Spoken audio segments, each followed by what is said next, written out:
My name's Edward Hawthorne. I'm 44. CEO and co-founder of Hawthorne Atelier, one of the top luxury interior design firms in the U.S. You've probably seen our work in Architectural Digest or Forbes. My wife, Clarissa, was the creative director. She had the eye. I had the business mind. We made millions turning blank mansions into dream palaces for celebrities and royals. People used to call us the design power couple. A brand. An empire. A myth. Our names were stamped in gold foil on black leather business cards. We hosted black tie galas in our glass-walled villa tucked away in Litchfield Hills, Connecticut. 3 levels, a wine cave, a sculpture garden, koi pond, 12-car garage. Clarissa said it felt alive. Now I know why. We didn't just own real estate. We owned time. Flew private. Ate at places that don't have menus. Had a full-time chef, 2 assistants, a driver, a stylist, and, as of last summer, an 18-year-old gardener named Jesse. He was recommended by one of Clarissa's yoga friends, just a sweet kid who needs summer cash before college. He showed up in baggy cargo shorts, a Mets cap, and a chipped skateboard. Clarissa gave him the full garden tour herself. She called it her sanctuary. It was also where she buried her vows. At first, I didn't even look at the kid twice. I was preparing our Paris launch, consulting on a villa in Santorini, juggling logistics and high-stakes clients. Jesse was just a shadow with a leaf blower. Until he wasn't. It started subtle. Clarissa began skipping Monday meetings, said she was reconnecting with her creativity. I didn't question her. We were both workaholics who rarely paused. I was glad she was taking time for herself. But then I noticed her slipping out early, coming home late, changing outfits in the middle of the day, taking long walks in the garden wearing silk wrap dresses and barefoot designer sandals. She'd spend hours journaling near the fountain. Once, I saw Jesse bring her a smoothie. She giggled and touched his wrist. I told myself it was innocent. Until it wasn't. One morning, I came down early and found Jesse at the kitchen island. Alone. Eating avocado toast on our custom ceramic plates. Clarissa wasn't around. He winked at me. Winked. I stared. He said, "Your wife said it's chill if I grab a bite." These heirloom tomatoes? Fire, man. Heirloom tomatoes. My wife had started feeding the gardener. Then came the spending. I noticed a few transactions on our joint card. $1,500 at Balenciaga. $980 at Flight Club. For $1,200 wire transfer labeled Tattoo Fund. I asked her. She smiled and said, "He's a sweet kid. He reminds me of being young." You don't remember what that felt like anymore, do you, Eddie? That hit. Harder than it should have. She was growing distant. Colder. Meanwhile, Jesse grew bolder. He'd wave at me through the windows. I'd catch him spraying the patio shirtless, playing music through Bluetooth speakers, dancing while sweeping leaves. Clarissa? Watching him. Like a groupie. I confronted her. "Why does the gardener have a gold chain with your initials?" She laughed. "It's a joke, Ed. Lighten up. He's just a kid." God, you're such a jealous old man. Old. Man. That was new. The final straw came on our anniversary. I planned a surprise trip to Lake Como. A yacht, chef, private suite. She canceled last minute. Said she had a migraine. I left alone. But 3 days later, someone sent me a message on Instagram. A burner account. No text. Just a photo. Clarissa. Sitting on Jesse's lap. On our backyard lounge chair. Wearing my anniversary gift, a silk kimono from Kyoto. Kissing him. Her legs wrapped around his waist. Broad daylight. Our house in the background. My monogrammed whiskey glass in her hand. He was wearing my Rolex. That night, I checked our home cameras. The outside garden cams had been disabled. But the guest house ones? Still running. I watched 2 weeks of footage. They used our sauna. Our gym. She took him for a drive in the Ferrari. Let him nap in my chair. At one point, she massaged his back while he played Call of Duty on the guesthouse TV. I thought I'd seen it all. But then came the most disturbing thing. A notebook. Left open on her vanity. A list titled, "What my baby lion needs before he leaves me for college broken heart." Laptop he hates his. New ink, the Phoenix design. Apple Watch. Love letter, write in lipstick. Polaroids, but classy. One more night. In my bed. Not the guest house. She called him Baby Lion. And I, her husband of 17 years, hadn't even touched her in 6 months. After the notebook incident, I stopped sleeping in our bedroom. I moved into the upstairs study and told Clarissa I needed space to focus on the Q3 expansion. She didn't argue. She just nodded, kissed my forehead, and said, "You've always been so good at compartmentalizing." She thought I didn't know, that I was blind. But I knew everything. She didn't even bother hiding it anymore. Jesse was everywhere. He'd come over even when he wasn't scheduled. Clarissa would invite him in for dinner leftovers, offer him wine, my wine, and sit cross-legged in yoga pants while he told her stories about his friends, parties, memes. He once said, "You'd go viral on TikTok, you know. You've got that whole MILF energy." She laughed. "You think?" They high-fived. I stood in the doorway. Invisible. A husband made ghost by a boy with a leaf blower. Then came the dinner party. Clarissa decided to throw a small, intimate soiree for her inner circle, mostly women from the art and fashion world. She didn't even ask if I'd be home. Just sent the invite out and filled the house with roses, dim lighting, ambient jazz, and a private chef. Around 8 p.m., I walked downstairs. And there he was, Jesse, wearing my custom Tom Ford blazer. My name was still embroidered on the inside pocket. Clarissa beamed. I told him to borrow it. He needed to look sharp tonight. I said nothing. Just poured myself a drink and watched him introduce himself to investors, designers, and even Clarissa's mother. She clutched his forearm and said, "You remind me of Clarissa's high school sweetheart." They laughed like old friends. At one point, he gave a toast. This boy, barely out of high school, stood in front of 30 people and said, "Big thanks to Clarissa for showing me what elegance and mentorship look like. And to Mr. Hawthorne, wherever he is." They clapped. I was right there. After the party, Clarissa came into my study. "You're being dramatic," she said, gently closing the door behind her. "Don't make a scene. It's nothing." "Nothing?" "You let him wear my clothes. Drink my wine. Sit at the head of my table." She smirked. "You were never home, Ed." I needed company. I stared at her. "He's 18, Clarissa. And I'm 39, not dead." That was her defense. A few days later, I noticed Jesse had a new tattoo, a phoenix. Just like the one Clarissa doodled in her sketchbook years ago. The one she said represented reinvention. I saw it on his neck, fresh and red. Later that week, his Instagram popped up in my Explore tab. Public profile. Half-naked selfies. Gym shots. Beach pics. Then, a video from our hot tub. Not his face, just steam, Clarissa's laugh in the background, and her bracelet sitting on the edge of the tub. The caption? "Healing vibes with a real one sweat droplets lion face yellow heart." Lion face, the lion. Her nickname for him. I wanted to scream, but I didn't. I documented everything. Then came the car. Our silver Porsche 911 disappeared from the garage one Sunday. I thought it had been stolen. Turns out Clarissa gave Jesse the keys. "No big deal," she said. He needed a ride to Montauk. I trust him.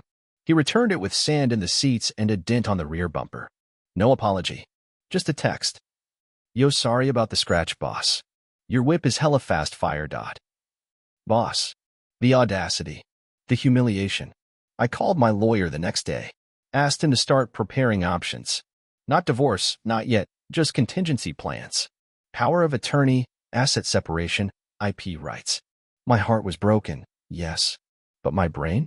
Still razor sharp. One afternoon, I overheard Clarissa on a Zoom call with her therapist. She thought I was out. "I think I love him," she said, voice trembling. "I know how it sounds. But he makes me feel like I'm 20 again. Like I matter. Ed doesn't see me. Jesse, he looks at me like I'm a miracle." Silence. Then, he calls me his goddess. I left the house that day. Drove to the coast. Sat on a bench and stared at the ocean until it was dark. A woman walked her dog past me and said, "You okay?"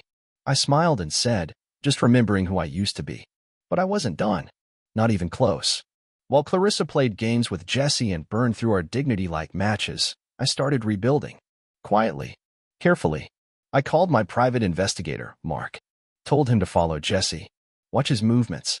Track his bank activity, devices, everything. Within days, Mark delivered the first shocking report. "Your wife gave him over $48,000 in the last 6 weeks. Some of it in cash, some through gift cards, some through Venmo under fake business labels like consulting and media assistance. She paid him. Paid. Him. Like a contractor. Or worse, like a sugar baby." Mark also uncovered this gem. Jesse was bragging to his friends. Sending photos. Making jokes. One screenshot read, "I swear she thinks we're soulmates. She cries after we hook up sometimes. Rich ladies are wild, bro."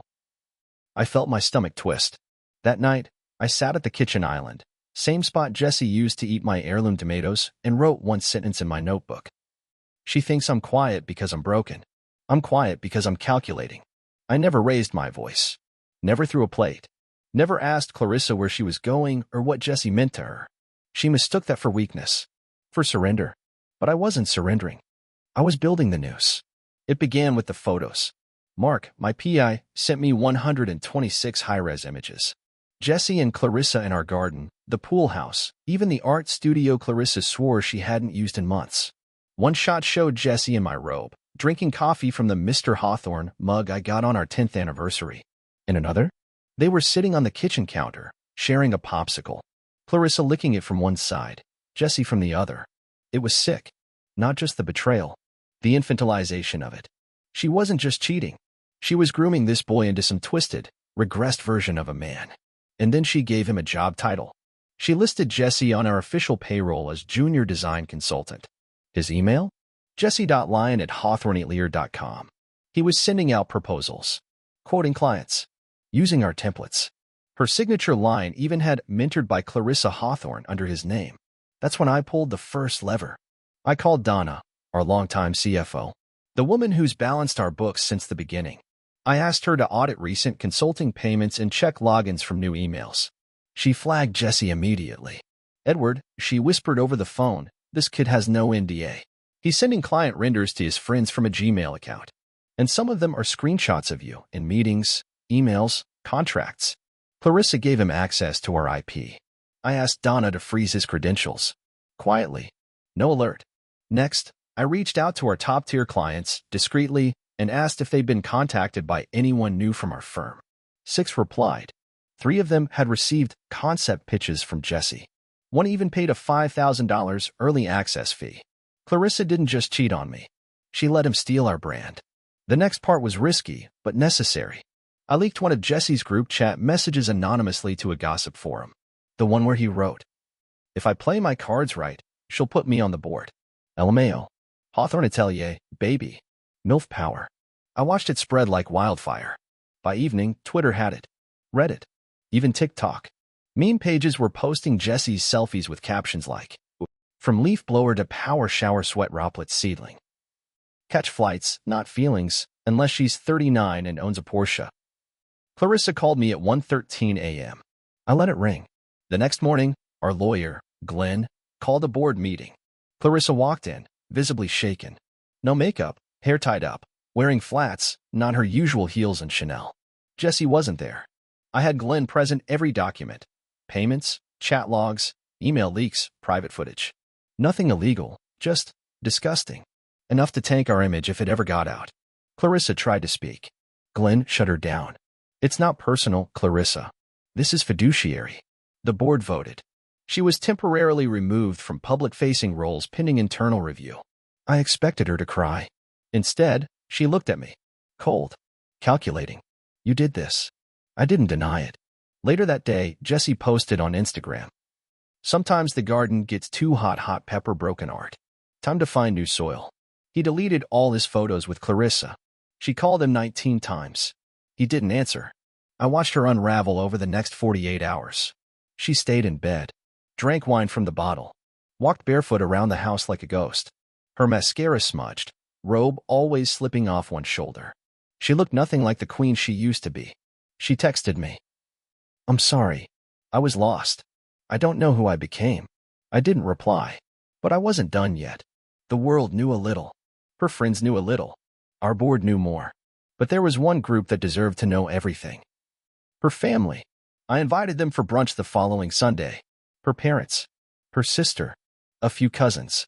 Told them Clarissa had been struggling and might need support. She didn't know about it. I printed photos. Redacted some parts. Organized them neatly in envelopes. Each guest got one. When she walked in and saw them all holding manila folders, silent, pale, her knees buckled. She grabbed a chair. Muttered, What is this?" Her mother opened hers. 5 seconds later, she slapped the table and said, "You let him live here? You let that boy into your marriage?" Clarissa burst into tears. It wasn't like that. Her sister shouted, "You bought him a car, Clarissa." I stood behind them, watching, not gloating, just absorbing. This was never about revenge. It was about reality, letting it crash down around her with the full weight of what she'd done. That night, she knocked on my study door. Eyes swollen, voice hoarse. "Are you divorcing me?" she asked. I looked at her, really looked, and said, "Not yet. I want you to live in the mess you made first." Then I closed the door. Clarissa spent the next week trying to salvage whatever dignity she thought she had left. She started posting curated, healing content on her socials. Yoga poses, quiet morning coffee shots, quotes like, "Some storms come to clear your path. If you've never made a mistake, you've never tried something new. Don't judge what you don't understand." Every post had muted tones, soft filters, and long captions about being misunderstood. She unfollowed Jesse, archived their beach photos, then posted a black and white selfie with the caption, "Rebuilding," quietly. But she wasn't quiet. Not really. She hired a PR firm, the same one that handled celebrity cheating scandals and influencer breakdowns. Within days, they were pitching her comeback narrative to lifestyle blogs. One article read, "Clarissa Hawthorne, from betrayal to breakthrough. How one woman survived emotional neglect and found her voice." Another, "The hidden struggles of power marriages. Clarissa speaks out about loneliness, identity, and starting over." The worst part? She did a podcast, an hour-long interview where she said things like, "I was drowning. Everyone saw me as this elegant design mogul, but I hadn't felt seen in years. Jesse, he was light, youth, innocence. He didn't want anything from me except my attention. Was it a mistake? Yes, but so was being ignored for over a decade. She turned our marriage into content, and herself into a victim. But she made one fatal error. In the podcast, she said, 'I've always handled things with grace. Even now, I won't go into details about how my husband retaliated. Let's just say, not everyone heals in healthy ways.' She accused me, subtly, carefully, but she planted the idea that I was the villain. That was the moment I knew, no more patience, no more quiet, no more dignity games. She wanted a narrative? I'd give her one. I contacted a journalist, not a gossip blogger, a real investigative journalist, the kind who wins awards for exposés on corporate fraud and tech corruption. I gave her everything: encrypted drives, documents, financial records, audio snippets, timestamped footage, screenshots of Jesse's messages. I told her, "You want a story about the woman who sold her company's integrity for orgasms and TikTok clout? Here it is." She didn't blink. A week later, the article dropped.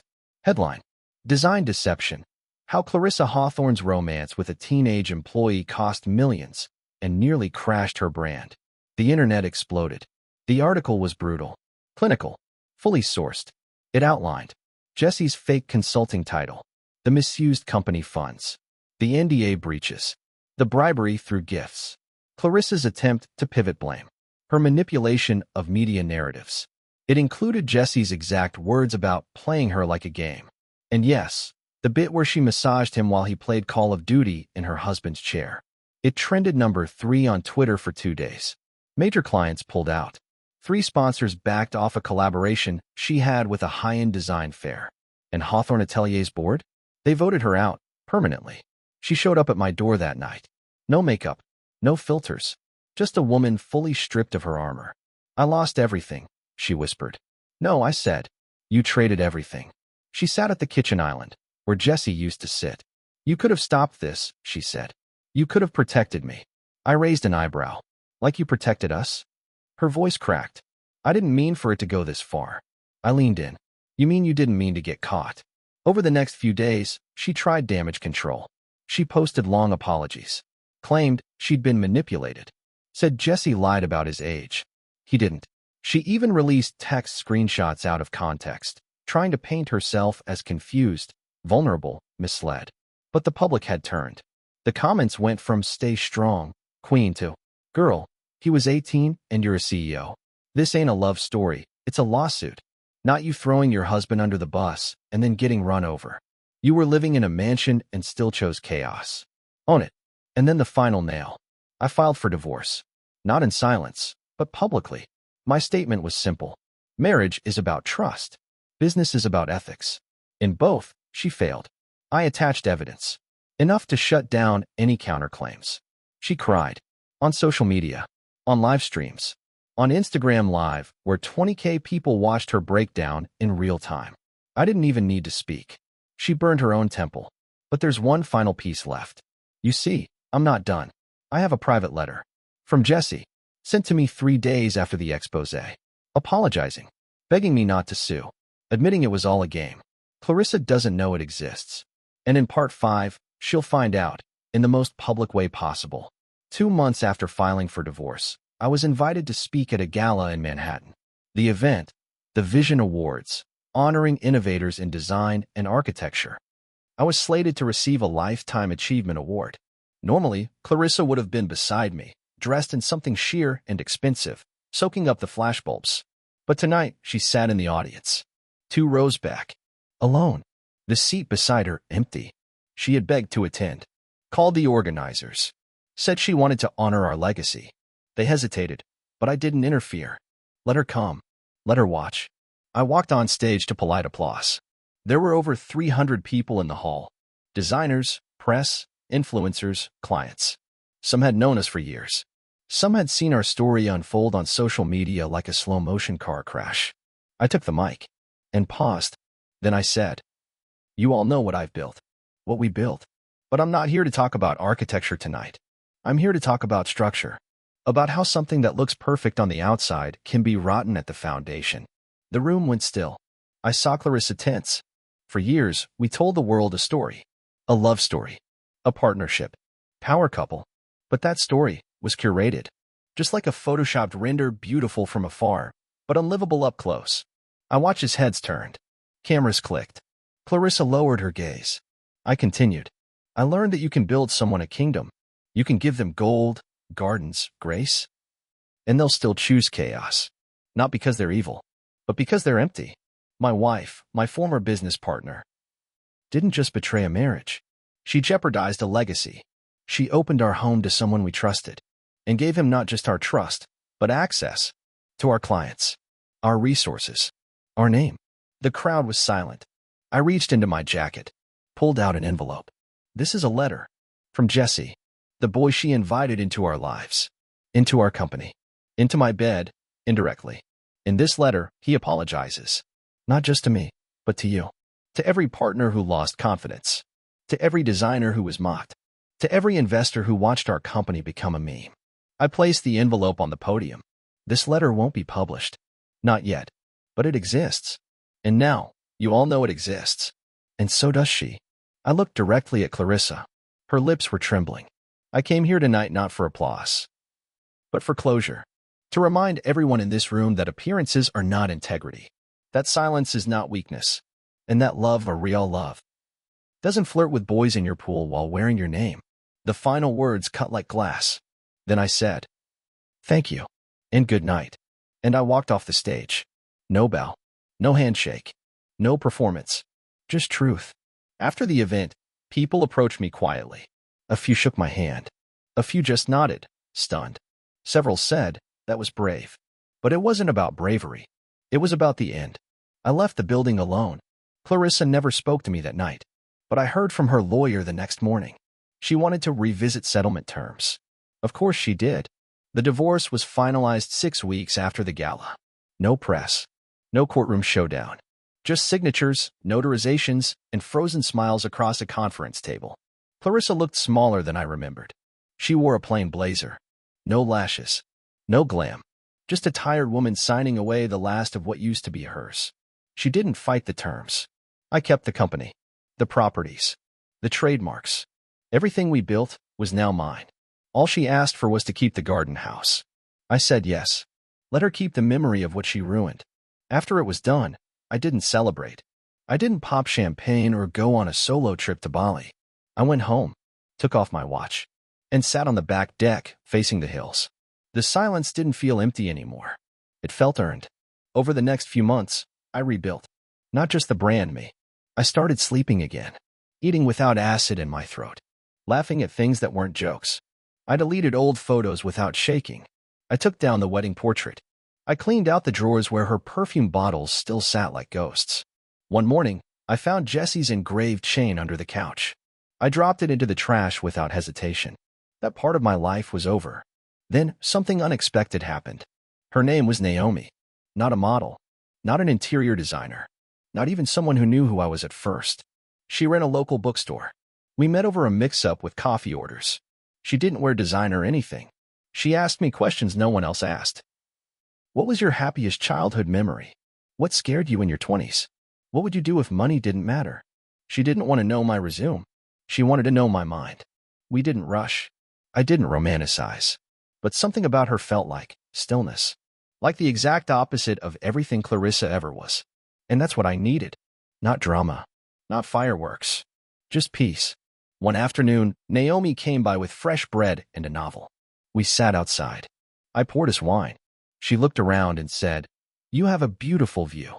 I smiled. "No," I said. "Now I do."